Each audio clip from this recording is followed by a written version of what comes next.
Good morning, everybody.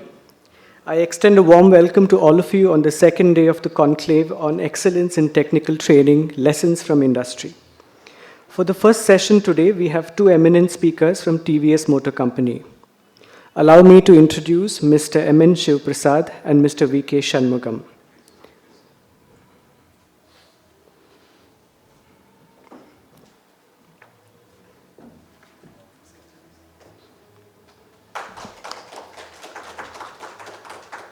Mr. M.N. Shivaprasad currently serves as the General Manager of Education and Training at the TVS Motor Company, where he heads the Academy for Functional and Professional Excellence at TVS Institute of Quality and Leadership.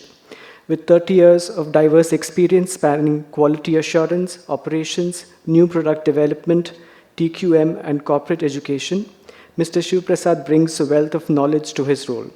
He holds a bachelor's degree in mechanical engineering from National Institute of Engineering and is a certified VLFM, Visionary Leaders for Manufacturing Professional, having completed the joint program by Confederation of Indian Industries and JICA under Professor Shoji Shiba's mentorship.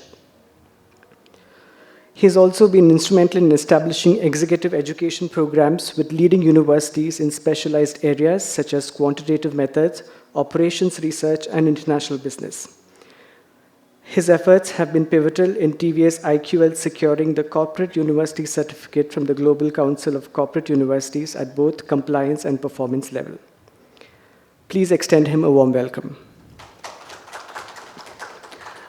Our next speaker is Mr. V.K. Shanmugham. Mr. V.K. Shanmugham currently serves as the Dean of Academy for Manufacturing Excellence at TVS Motor Company's Institute of Quality and Leadership in Hosur. With over 4 decades of experience in the automotive industry, Mr. Shanmugham's journey began in 1983 as a graduate trainee at the TVS Motor Company. He holds a BSc in Physics, BTech in Production Technology from MIT Madras, and a postgraduate diploma in Engineering and Business Management from Warwick University, UK. His leadership roles have spanned across quality, engineering, and operations, including significant international experience as head of quality at PT TVS Motor Company, Indonesia. As Vice President of Operations at TVS Motor Company, he led the plant to achieve the prestigious TPM Excellence Award from JIPM. He is also a TPM instructor from JIPM, Japan. Mr. Shanmugham's commitment to industry-academia collaboration is evident through his role as chairman of PPP programs at ITI Hosur and Mysore, where his efforts led to the institution being recognized as Karnataka's best ITI. He has also served as Vice Chairman of CII Mysore Chapter and Senior Vice President of Operations at Sundaram Clayton Limited, Chennai.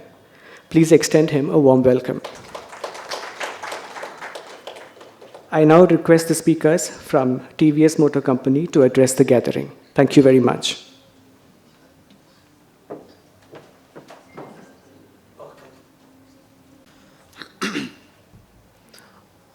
Good morning and warm welcome to all of you for this brief presentation on what do we do towards education.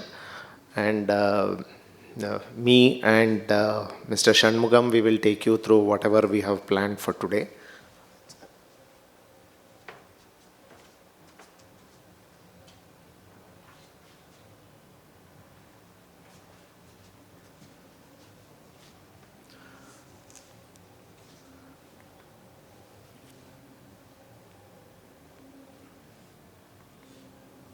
So broadly, this is what we have planned.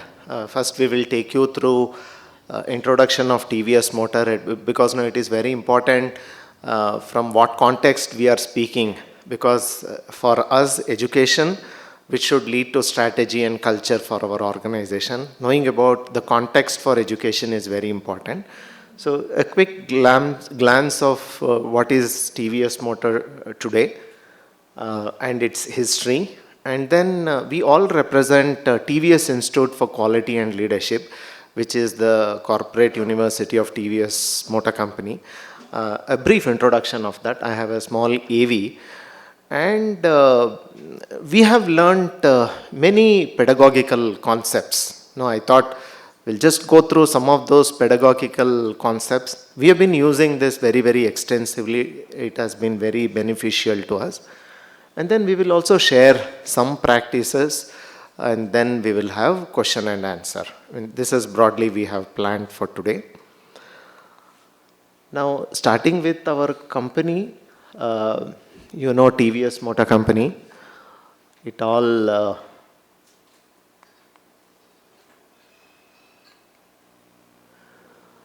so I don't know how many of you are aware, our company, it was started in the year 1911. TV Sundaram Iyengar was the founder. Our company, we started with a humble beginning of bus service. People from that belt, they say they used to set their clock looking at the bus timings. That is how we were always customer centric, even 110 years ago. It seems our buses will never break down. Those days, 110 years. So we had excellent preventive maintenance. So that is how we started with humble beginning, yet completely customer centric. Now it is a very well diversified conglomerate, 100 plus years, 1911. You can see, I'll just touch upon some of the things. In 1979 is when we started this two-wheeler manufacturing. 2000 is when we established overseas manufacturing. Sir was heading the manufacturing there in Indonesia. And then we started this three-wheeler in 2008.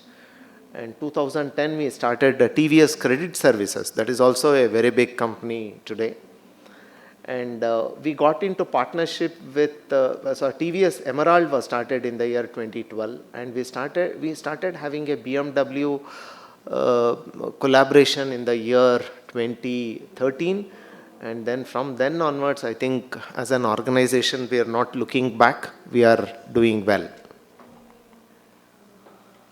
This is broadly the company overview. One of the largest two-wheeler. I'm sure you have read in newspaper. As a country, we should take pride in saying that we are the largest two-wheeler manufacturer country in the world today. India is number one. So I think happy to, we also have a very significant market share in this. And we have a best-in-class portfolio range of starting from 100cc to 600cc is what we have today. And then we have state-of-the-art manufacturing plants. We have in Karnataka, Tamil Nadu, Himachal, Indonesia, and UK.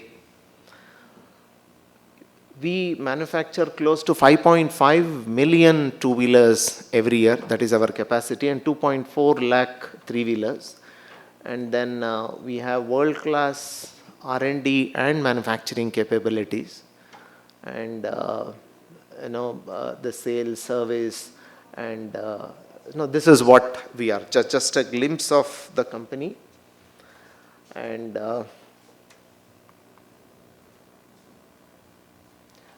so this is our vision for our company. Like I said, 100 years ago also, we were a customer-centric company, and even today, the vision is how we really transform the quality of life of the people across the world through mobility solution.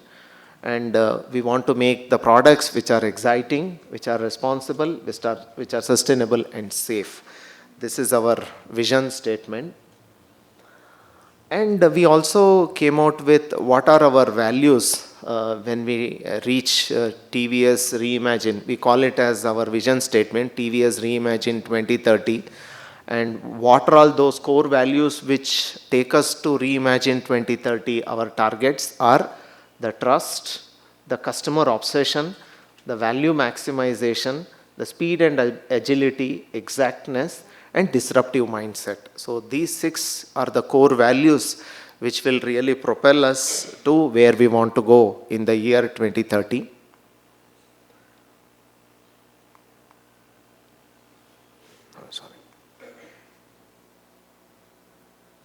So with regards to customer preference, we are number 1. You can see here, I think we are competing with some of the Japanese and Indian, but I think you can see We are always, these are called things gone wrong. We are always the lowest. We are always, so it is all green. In all the segments, I think we are the most preferred two-wheeler brand by customer.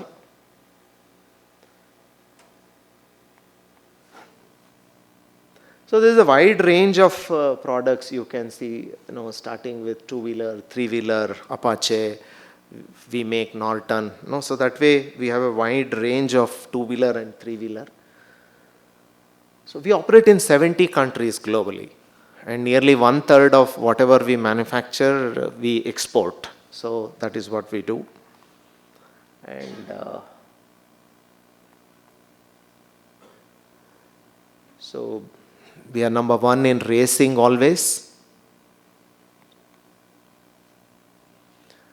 And this is very important. We have been partnering with many organizations of late. Norton is a UK brand which is owned by us today. And then this is another Ego. This is a Switzerland company. This is another German company. So these are all today owned by us. We own them. And we also have Rapido. We have a significant share in this business. And then we have partnerships with, this is that Ultraviolet. We have partnership with DriveX. Ion Mobility is owned by us. So that way we are a significant player in the automotive.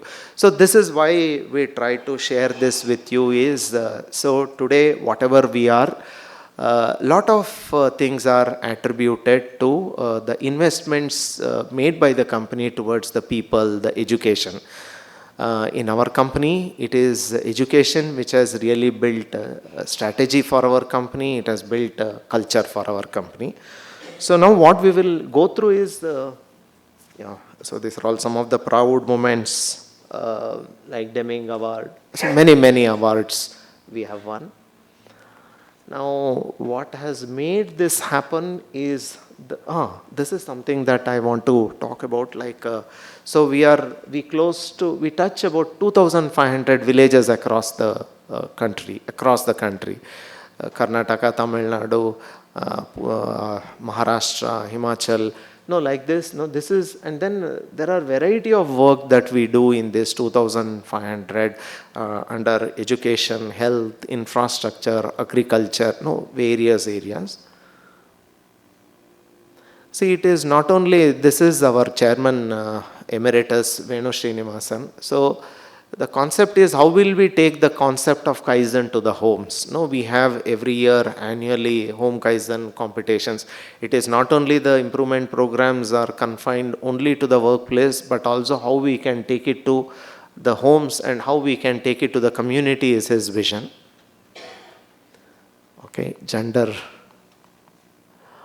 So we are definitely a great place to work. Sustainability, so you can say 88% of our energy met through renewable energy sources. Yeah. So now I'll take you through what has really made this happen. So I have a small AV that I will play. This will give you an idea of what is this corporate university, why it is and what it is. It's a brief video which I'll take you through. I don't know whether it will play or I should go there and it is playing.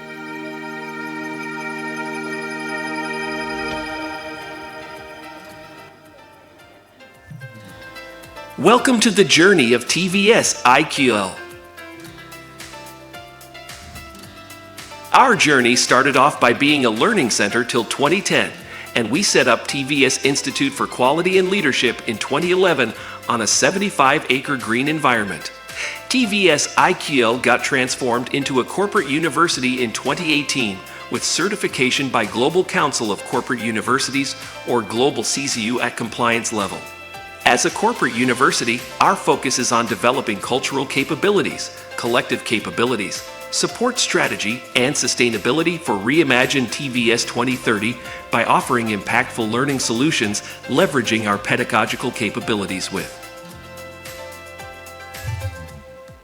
On 7 September 2022, IQL was awarded the Performance Level Certification by Global CCU after a rigorous on-site audit. IQL has received the overall Best Corporate University Award from Global CCU Event in 2023. IQL's vision is to be the hub of powerful learning solutions to evolve people, culture, strategy, processes, and ecosystem towards sustained global leadership of TVS Motor in a fast-changing and connected world. Based on our vision, we have defined 6 major ambitions. To achieve these ambitions, we have identified missions and actions. The first ambition is to support in creating cultural capabilities. The second ambition is to support to develop and execute the business strategies. The next ambition is to create an empowering environment to learn, practice, and contribute. The fourth ambition is to enable early identification and development of specialists and business leaders. The fifth ambition is to create processes that enable collective capabilities for innovation and efficiency. Last, but not the least, our ambition is to support the well-being and progress of employees, families, and communities. Our vision, ambitions, missions, and actions are also supported by our guiding principles shown here. Towards achieving our vision, IQL has established 5 academies for functional and professional excellence, manufacturing excellence, product development and technology excellence, pedagogical excellence, and management and leadership excellence. IQL plans to add 2 more academies, beginning with the Academy for Sustainability Excellence. Towards achieving our vision, we evolved several learning solutions covering different segments of functions and employees. Collaborative Education Program, Role Effectiveness and Career Development of Professionals of Executives and Managers, Role Effectiveness and Employability of Team Members, and Communities of Practice for Cultural Collective Capabilities. Thank you for your interest in the journey of IQL.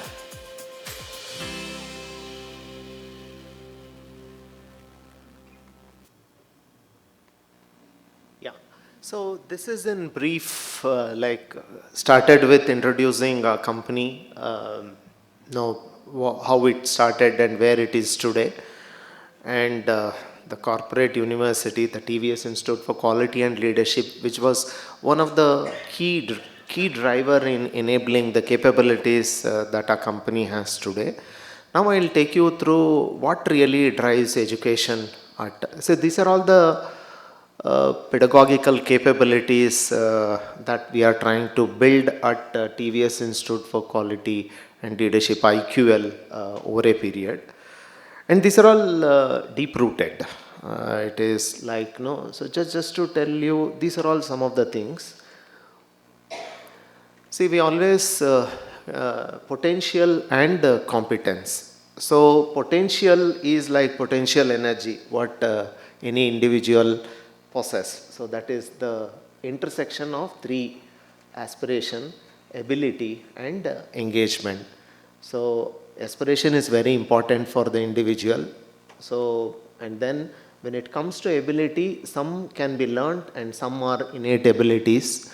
And engaging with what we plan to do is another important thing. So this is one of the key pedagogical concepts. So not every skill can be learned. Something has to be there in an individual. And so aspiration is important, ability is important, and engagement. All of us are engineers. We know how close and how big these circles determines the potential of any individual. So this is very important. We use this extensively at the time of hiring the people, at the time of developing the people, at the time of, if we want to give some career choices, we use this extensively. The next is how the learnings are classified. I'm sure you're aware of this. So broadly learning, one is cognitive, the other is affective, and the another is psychomotor. Cognitive, as you know, it is more to do with the thinking processes, and affect is more to do with the attitude, and psychomotor is more to do with the kinesthetics of an individual. Now, how does it matter when it comes to education? So, what do we do is we first classify any learning or any course or any program that has to be constructed. We try to frame whether it should drive attitude, it should drive the cognitive skills or psychomotor skills. Correspondingly, we use this. No, these are all, I'm sure you have heard of Bloom's taxonomy. These are all the Bloom's taxonomy levels: remember, understand, apply, analyze, evaluate, and create. And if you have to develop some effect in the individuals, then it is this. It is how someone receives a new attitude, responds to it, values it, organizes oneself to always demonstrate that new attitude, and always epitomizes that, and always whenever characterizes that. So this is called Krathwohl taxonomy, Bloom's taxonomy, Krathwohl taxonomy, and this is how we try to construct any program when the intention is towards psychomotor skills. Another important pedagogical concept that we use is the use of extensively use instructional design. I don't know the extent to which it is used in the education parlance, in the engineering education parlance, but over a period we would have done more than 150 to 200 different courses and programs over last 10 years. Everywhere there will be a design document, so there will be an analysis, design, develop, implement, and evaluate. Very extensively this is being used. And each serves one or the other purpose, analysis, training, how this provides us a frame for how to analyze the need, learner's need. Next is the design what happens is as a faculty, there is a tendency that whatever I know, well, let me teach my student. But that is not the right way. It is what we want the learner to demonstrate. We call that as the learning outcomes. So what we want them to demonstrate, and hence what should be my instruction, what should be my content, and how am I going to deliver. That is what is the pedagogy. We consciously try to bring at the time of development how to make sure some difficult, higher the blooms, so it becomes difficult. It requires a good practice of skills. So how do we do that? So every course is very carefully constructed that way, and then implement and evaluate. So this is instruction IDE, it is called IDE methodology. And then another is because this was one of the frame that was given, what sort of evaluation we use. We use the evaluation at 4 levels. One is reaction, so degree to which participants find the learning. So this is done invariably for any program that we do. We do it. What is the feedback? We get the feedback. So whether the learner is happy about it, or are there any suggestions to make, we take it and we continuously improve. Every program after program, we improve that. And next is on the learning. So the L2 level is about learning, whether the intended learning has taken place or not. So this is assessed through some summative assessment or something like that. So whatever is the outcomes, whether the instructor has been successful in delivering those outcomes is the measure L2. And L3 is, okay, fine, I have learnt it. Am I applying my workplace in our case? But in many cases, am I applying in my project, in my internship? Am I applying it in, suppose, are there any clubs in my college? Am I applying them? I learn certain design principles. Am I applying that? Is about L3. And L4 is about the very purpose of the learning, whether the results are achieved or not. So we try to go as much as possible through this framework. This is also called as Kirkpatrick model for learning effectiveness. We use this extensively. And next is, actually we are from industry, we are not from education background. We have learnt all these things. And then like we use this formative assessment and summative assessments to the core. Like now what is the purpose of a formative assessment? So the purpose is basically why it is used, to determine that this is to track learners' progress and to make changes in the instruction as we are teaching, whether the individuals are learning and how to make the course correction. Maybe I'll have to repeat some of these things. I don't know, today it is very, very easy to do the formative assessment. No? So there are some simple Kahoot apps are there and forms are there. This comes almost free of cost. I don't know to what extent these things are used in the industry. We use this, in the colleges, we use this extensively. You can always check, you can make a poll, you can ask a question, and anyway, on the projector, it can come up. No, you can flash. Everybody will have a mobile phone today. I think colleges allow mobile phones, no? I don't know, I'm not sure. Colleges allow mobile phones. So let them use it for a constructive purpose. You create a question, Kahoot, then throw the QR code on the screen, let them assess, and where, and it can also show out of the questions that I threw to 60 students, how many have answered it, right? No, so this Kahoot is a very beautiful. I'm sure there may be educational versions which are not very expensive. So we use this extensively. So like we try to use this formative assessment and summative assessment. See, if you really look at what is the purpose of summative assessment, to provide evidence of what learners have learned. So if you really read these things, why it is used, what it is, when it is used, these are all done by us. Our people have learnt this and try to make a meaning out of it and try to use this extensively.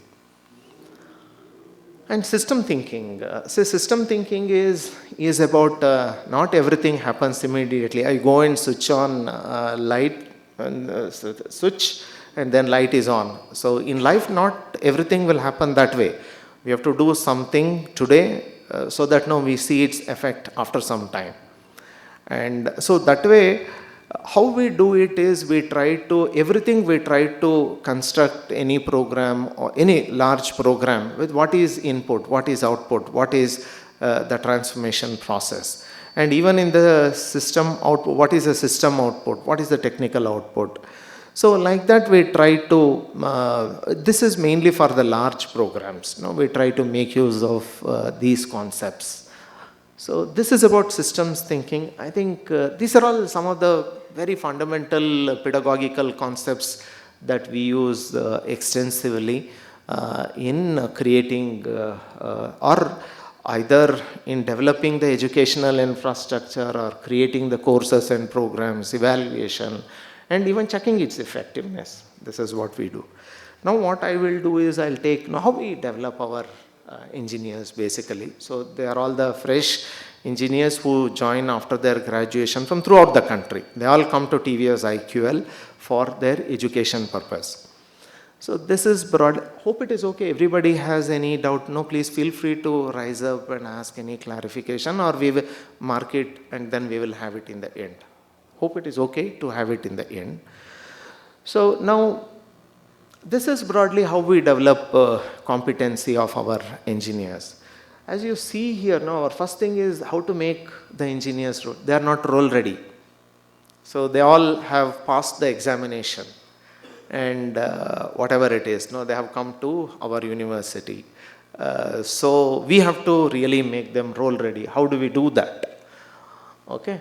And then, so we also, this is for the existing people, how we really continue to upgrade their skills and competence and all that.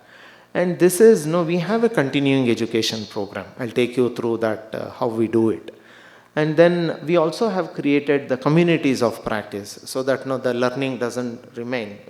So these are all the 4 broad practices that we try to have. So if you really see, I started from the TVS Motor and the success of the TVS Motor attributed to education. There is a corporate university. We went through the pedagogical concepts. Now I'm just trying to take you through how are we really using it in this. So this is how now once anybody gets their offer, we start pre-onboarding 2 months before. The engineers pre-onboarding starts 2 months before. What happens, I'll tell you through. So this is the whole idea is how do we really develop the relevant knowledge and skills at IQL. We do onboarding, I'll tell you what it is. And then we will deploy them. And then they get developed in the hands of the manager. And ultimately they have to qualify for the role. So this whole journey is about 10 to 12 months. This is what we do. So they have to go through several self-learning topics relevant to TVSM roles, and they also have to, so even during this period, they also start interacting with some of the experts. So they will start having the sessions. One is they have to go through the self-learning. We have the self-learning courses. And then they also will have some sessions by our experts. So that also will happen. And then they will go through the company orientation. This capstone, I'll take you through how we do the capstone. So capstone or hackathon. And then they will get deployed. And then the manager orientation. What I'll do is I'll try to spend a little more time on how do we do this now. So see, these are all, so if people coming from mechanical engineering stream, there will be live virtual sessions on these things. Automotive fundamentals, GD&T, measurements, metrology. So even before this, we also try to conduct a test on all these things. Just guess how many would have cleared when we do we call it as a foundation test. Even before we start the course, we conduct a foundation test. These are all the topics. Many of them will be taught or they are learnt during engineering. Just guess how many people would pass? 1%. 0. Because our passing marks is 70%. See, one thing, this is to make sure, it is no more an examination, it is a real life. So, all that 50% pass actually doesn't apply when it comes to industry. Suppose for this bottle cap, instead of whatever thickness, instead of say 1.5 mm, if I design for whatever my ignorance on how to design, if I put 0.5, means instead of 1.5, if I make it 2 mm, 0.5 mm, and how many bottles are made, and this is the waste to the society. Okay, so it is extremely important, and we do that. So like this, these are all for engineers coming from electrical and electronics stream. Next. So this is an important thing. All engineers come, this is called capstone. So the objective is how do we really develop the multidisciplinary engineers and the fresh engineers, because thinking of mechanical engineer, I'm electrical engineer, still resides when they come there. We have to somehow break it. So we do this capstone. So the whole idea is, one, how do we break it and how do we collaborate? Because in a work setting, it is not my individual work, it is a group or a team work which really matters. And then I have to learn which I'm not comfortable with. I may not be comfortable coding, but I have to learn coding here. So how do we, so then you go and do one Python, nobody will do Python.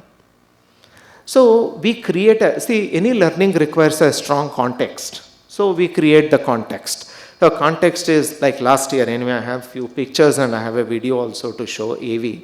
So last year, this year, they have to make a helmet. They have to make a helmet where you can control the temperature. They have to make it. So it is a team of people and they have to make it. They have to put fixture, how much temperature, gradient, equations, coding, some controllers, sensing, controlling. They have to achieve. There is a performance challenge for them. They have to achieve. All that they have to do in 6 weeks. So there is always a time pressure.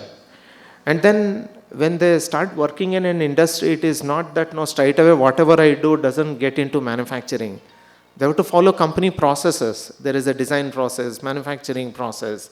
There has to be approval. So all these things are built over this 6 weeks time. No, they have to, so it is not that they have to make a project plan. We will train them on project management. They have to make a project plan. And then there will be design reviews. It is not that no, the moment whatever I show computer output, I will make them productionize. It is not so. So they have to, there will be design reviews. No, so this is like a capstone is like a, we call it as, we learned how to do it from benchmarking with Purdue University and one more King's College London. Like that, no, we benchmarked with them. So the whole purpose is how to create a near life, but it is safe to fail kind of an environment. Now that is how they define what is a capstone project. We try to learn from them. They can make mistakes, but they will have to then know. So there is a final competition, and I have to make a helmet which should achieve all the performance requirements, and it should be at the lowest cost. So this is what we do. And okay, so there is a team kickoff and engineers from all disciplines, and then it is an opportunity for different roles such as design, simulation, modeling and manufacturing. So this sort of remove their hat, and it will be supported by, see, this is very important in the absence of mentors and buddies. So if you give a challenging project, it will only increase their blood pressure, which we should not do. So we must challenge also. We must enable how to really, see, there will be some difficult situation.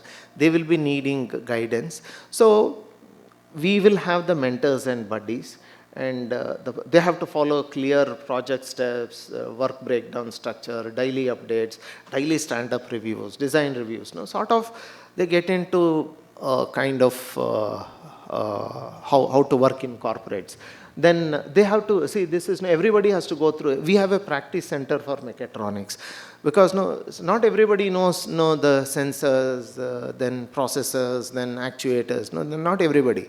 So they have to go through this mechatronics, everybody will have to go through this mechatronics, and then they will finally, so even there are evaluation by panel, and there are performance parameters. It has to be packaged nicely. It is not that I make some gujri kind of a work. And then rubrics, weightage. So it's a very serious work, and obviously there will be rewards and recognition. These are all some of the glimpses, and so these are all some of they have created. So it is fun at the same time, lots and lots of learning. Everybody learns each other.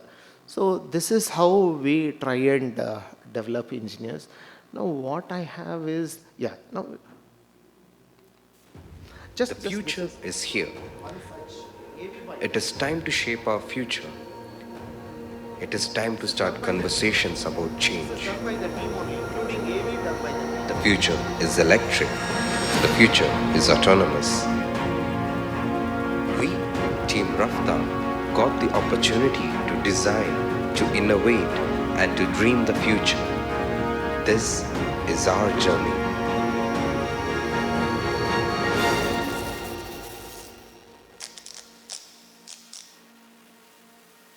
In this project, we had two objectives, obstacle avoidance and parallel parking. From this objective, we developed a vehicle step by step with seize, think, and act, communicating with all subsystems. For this milestone, project management was the first key step. A good plan today is better than the perfect tomorrow. Project management is the process of leading the work of a team to achieve all the project goals within the given time. So, we use project management tools like project charter, work breakdown structure, Gantt chart, day-wise plan, and more to achieve the target in the shortest possible time. The efficient data algorithm with TensorFlow framework was used to detect objects. The environment was captured by RPi camera, interface with an RPi 4V plus board, and the data was transferred to plan the motion. This data enables the vehicle to make decisions for choosing the optimal path with respect to distance and time. All the simulations were carried out using Python programming. To follow the desired trajectory, the actuation signal for throttle, steering and brake are given. We implemented a PID controller to achieve that. The longitudinal direction is controlled by taking the feedback velocity through canvas, and the brake is applied using a planetary servo motor attached to a pulley and a cable. For lateral control of vehicle, H-bridge is used that actuates the steering motor. The steering angle feedback is taken through potentiometer. Working on autonomous vehicles raises the possibility for the system to misbehave. So this created the need to design an emergency kill switch which can be directly controlled with our phone's Bluetooth to cut the power supply of the vehicle. We modify the mechanical design of existing vehicle by using pure software to make it autonomous based on the requirements from all the sub-teams. We fabricated the required parts and we implemented the same with C2 prototyping. To complete this project, we have worked for extra hours. As we are divided into 4 sub-teams, we could easily complete the project within the stipulated time. We are versatile, transdisciplinary, integrated. We code, we design, we play with circuits and whatnot. From screwing to manufacturing, we do it all. We are system engineers. A good plan is enough to complete 50% of the project. Remaining half will be accomplished only if executed properly. Proper literature survey was done before finalizing any algorithm. Prototype was tested and troubleshooted before the final implementation. The IMU sensors that we initially planned on using for getting the vehicle coordinates did not give us the output as required. We also had to switch in between many algorithms, and as many algorithms worked well with laptop processor but lagged behind an RPI board. Ultrasonic sensor mounts could have been designed differently as they increase the length of the vehicle. The braking system did not actuate like we wanted it to. Depth camera could have been used for better distance estimation. Also, the object detection data could not be properly utilized for meeting the project objectives.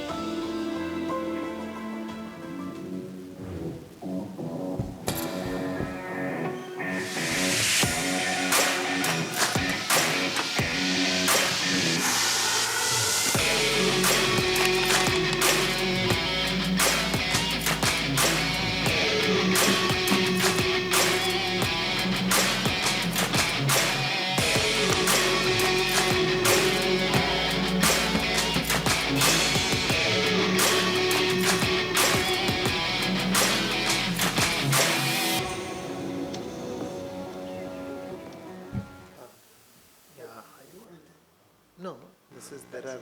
So sorry, I'll just quickly move on. Let's just quickly. I will not take. So this is how they do it, and then we have hackathons. So this is another thing. No, so it's very important. We have the course map. So what is the final course? These are all we have borrowed from by benchmarking with some of the global universities. No, it is very important because actually the knowledge moves from one course to the other course. No, how do we really do it? This is something that we do, and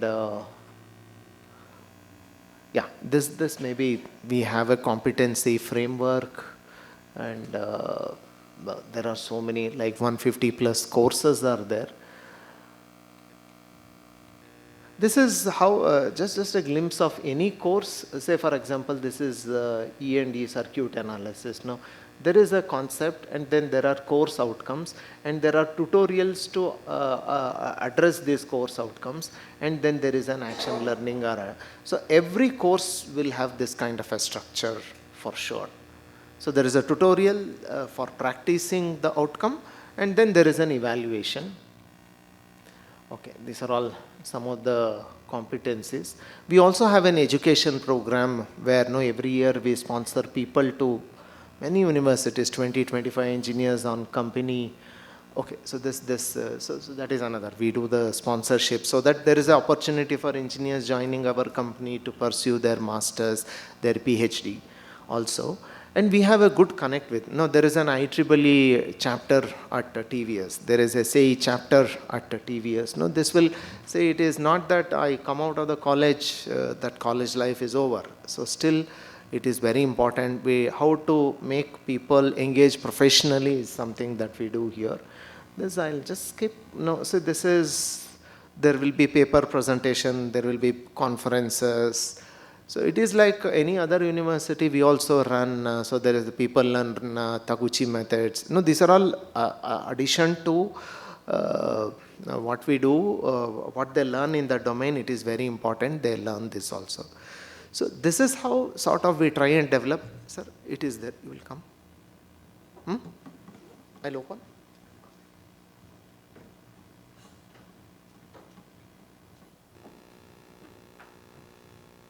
Morning.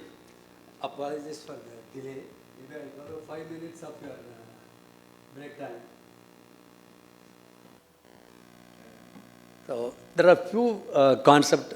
Probably I thought I'll share it, but I was thinking of cutting short my presentation. But I thought next is a break time, so I have the liberty to take this.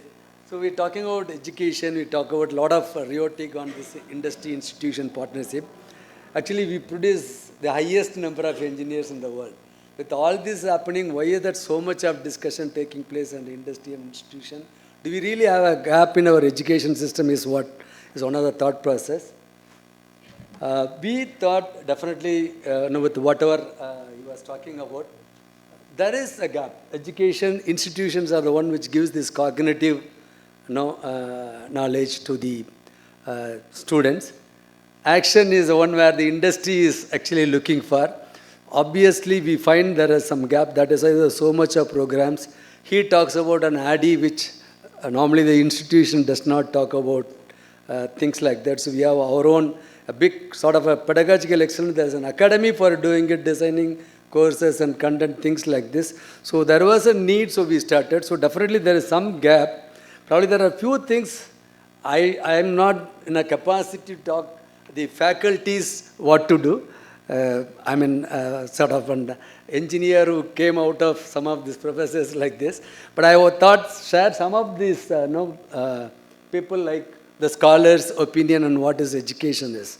It's not talking about facts. It's not talking about the cognitive remember and understand things. It's making people to think beyond what they read on paper or book. So that's one thing I really wanted to do this. If you can make people think, apply their knowledge and develop on its own, then actually we are doing justice to our role. And this is, I'm true. Whomever comes, whichever the classes, we give the same content. We say we are all fair and justice. We are giving equal content. We don't discriminate. That's the thing we do. Also, in all fairness, we say we conduct the same exam to all sorts of people, whichever their capabilities are. We talk so much on these innate capabilities. Our system or our ecosystem does not say you are fit for this course, you are fit for this profession. Does not say this. Whomever comes, you get observed. Some people pass, some people fail. And I understand almost 1.5 million people of engineers get graduated every year. And you have 40% people employed. And of this 40%, he talked about what is that they are eligible for role ready. Immediately they can start doing the work. It's very, very limited, I would say. So maybe there is a changing need that has also come from industry. Those were days, some of you must be knowing, we had 2-year program as graduate engineer trainees.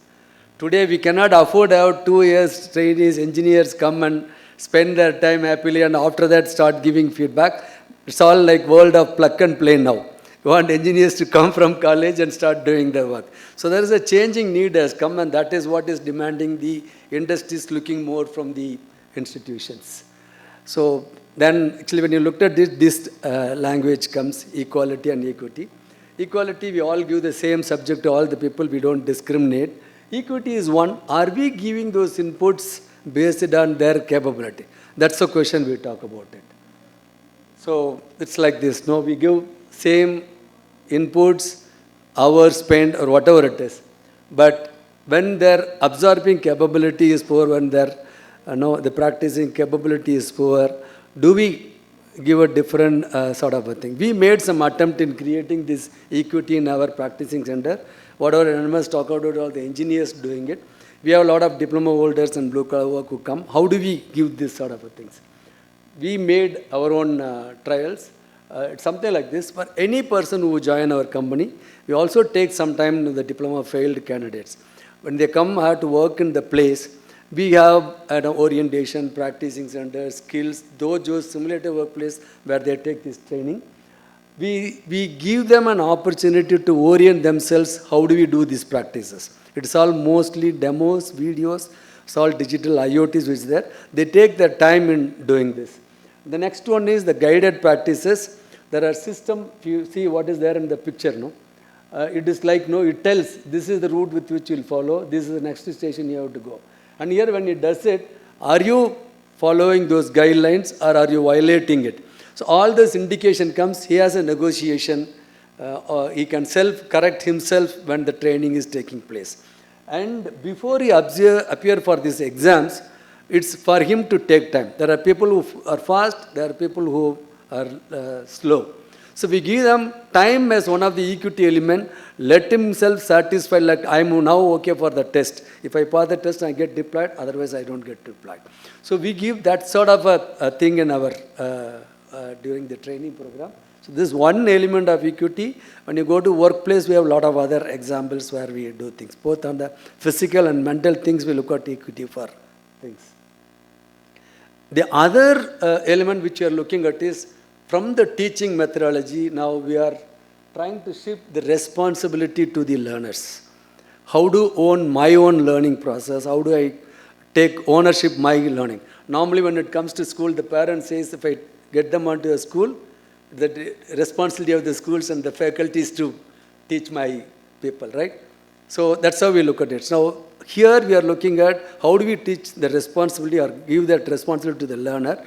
So that's the way actually we are looking at. We show them a career path. If you have to go through this path, these are the programs or these are the competencies you should acquire. You have to showcase all your potentials and then only you move on to the next one. Like Google saying, if you want from here to go there, you have this path, you have tolls, you have this traffic jams and things like that. It is for you to take a call which route you wanted to follow. Do you want to go by your own car, Rapido, whatever it is. It's called you should take. So we are shifting the responsibility from teaching to learning. But it's not mean we are not giving input. We give inputs, but the onus is with the learners. That is how actually we wanted to create it. It needs a lot of big mindset change. Correct? It's not that you come to students say it's getting pass is your responsibility. We cannot say this. Society does not accept it. So is that possible to have the mindset change? In fact, I was really happy when I saw in these two set of mindsets, when the professors came in, I saw the back benches were typically occupied first. I was so happy to see some of the professors peeking to get in on that what is happening. No, it's a student's mindset, right? We used to have this when it comes to teachers there or not. So a lot of hesitation, probably try to take that route and go.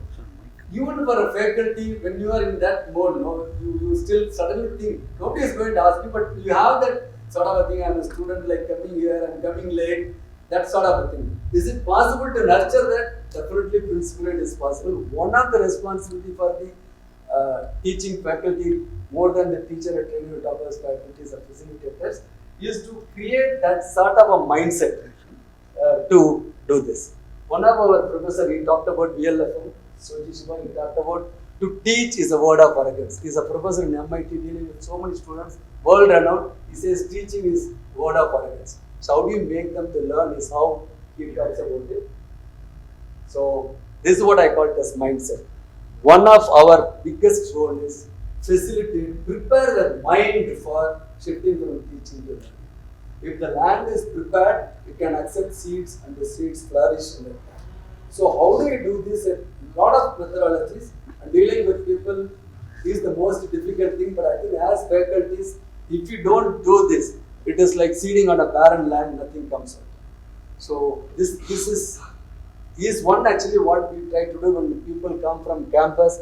We have an onboarding program for 3 days, we have an onboarding program for weeks for graduate engineers, getting them aligning to the cultures and disciplines, all sort of things. So this is the biggest thing in the whole of the career. Preparation is the biggest thing. And if you set that right, everything will go well.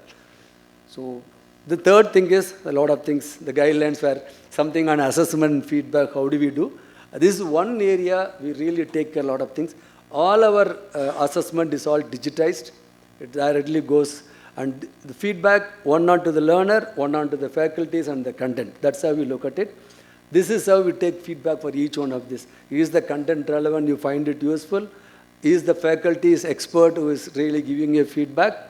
And what was his delivery skill? We start capturing for each of these programs. and we keep monitoring. This is another kind of thing on the learners, how effective it is, how many people pass in first attempt, second attempt. There are people who still fail with all these efforts. And this is what Vivekananda talked about faculties. If the information is what is there, the libraries and the encyclopedia would have been the best thing. So faculties has got a different role to play. So we know this, and we saw the faculties make much more impact than the content itself. So we try to analyze how are these faculties performing and against each of these courses. If you look at the first one, it's the delivery skills of the faculties of different batches. Again, these batches, if you look at some area, we see the deterioration is taking place. And we have programs for faculties giving this feedback and doing it. There's another one where we saw, look at all the faculties are rated them. They were looking to look at the content itself. Can the pedagogies be made better so that the delivery engagement of learners comes good? So these are programs for training these faculties. We take people from outsider for training our own faculties. The faculties are judged not by how they deliver things like that. Suppose I give so much of input to you. You are tested. Did I convey all these things? The criteria is when you pass through, observe all these things and put into use. If that is true, the faculty is certified. Otherwise, the faculty fails. So we had 15 people tried. End of the day, we had only 11 could get through this. So they'll be undergoing one more sort of a program to do this. So there's so much effort is spent on these faculties. We are not professionals in teaching things like that, but still it's our product should speak for themselves. So that is why I look at it. For you, the students are the products, right? Okay. So these are all how the program is conducted down the line. And end of the day, like you talked about L1, L2 and things like this, does it give result? Are they able to deliver things, whatever this learning? This is one of such a things, how these fellows after the training, what did they deliver, good quality product, time, all those things. So this is every program, it is there, and actually now we started measuring ROIs for the things. So this is what at the end I wanted to say. A teacher presents the past. I know most of the textbooks, after some practices happen, it is all collated, it is printed, and by the time it comes to print, it takes 10 years. And that book is there for decades in the colleges, libraries for teaching. That is what we teach people, right? The principle does not change. Like, if we say Ohm's law, V equal to IR, that does not change. But where to use, how to use is keep changing. So, principle does not change. Based on the past, we try to, whichever the period you teach, you try to reveal what is happening around. But what actually is, you are preparing the people for the future. So, the textbook is not going to be the, Bible or whatever you call it as. So however fraternity of people keep pace with what is happening around the world. Today, any product you take, the lead time is, survival time is 3 years, 4 years. We used to have cycles for 15, 20 years. Thanks to all these IT, mobile, things like that, product life cycle has come down 2 to 3 years. I think we don't want to use the same old thing. When that happens, it cannot be textbooks, cannot be for 15 years, 20 years, teaching the same thing to people and different results from them. May not happen. So that is one I thought I should really share with all of you. So thanks to those teachers, I never ever had dreamt of talking to faculties and things like this. So thanks to those teachers who shaped me like this and giving me this opportunity to KEA. Thank you all for listening. Sorry, time or 5 minutes or so. We ask you questions, or we can do it even during tea also. That's also fine.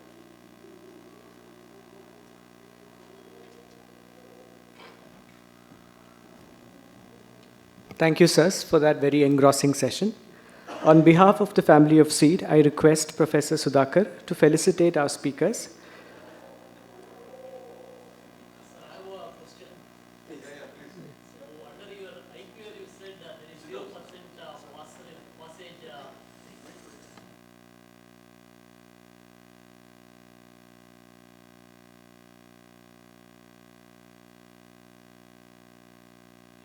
Hello.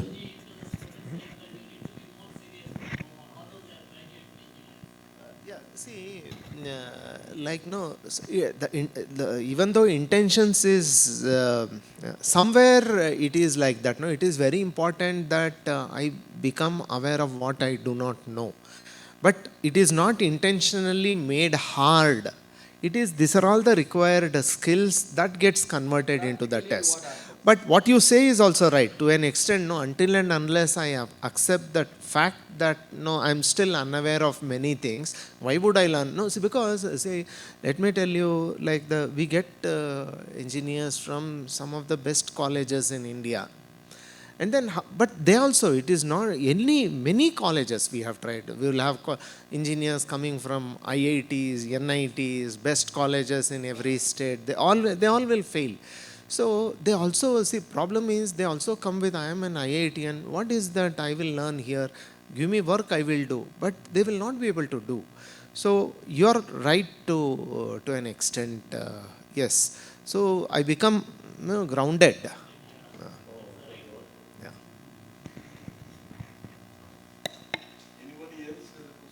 Sir, why TVS is not into four-wheelers? 2, 3 have stopped this. See, It's not a right forum. Whereas you are very good in servicing of four-wheelers. You have the Shivaprasad Motors. We are from 2 wheelers, we have come to 3 wheelers, maybe we come to 4 wheelers in future, I'm not sure. Probably this market, EV market would have been the right time, I guess, because that's the starting point for every OEMs. Thank you for an input and a business opportunity. Probably we can explore. Thank you. I now request Professor Sudhakar to facilitate our speakers from TVS Motor Company. Mr. M.N. Shivaprasad.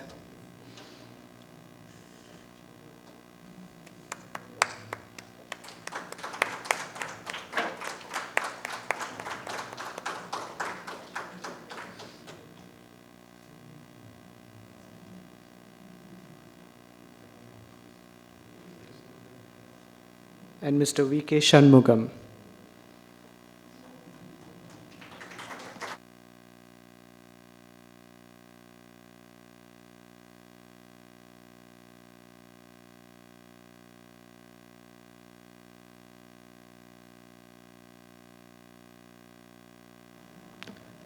Thank you, sir. Thank you for asking no questions.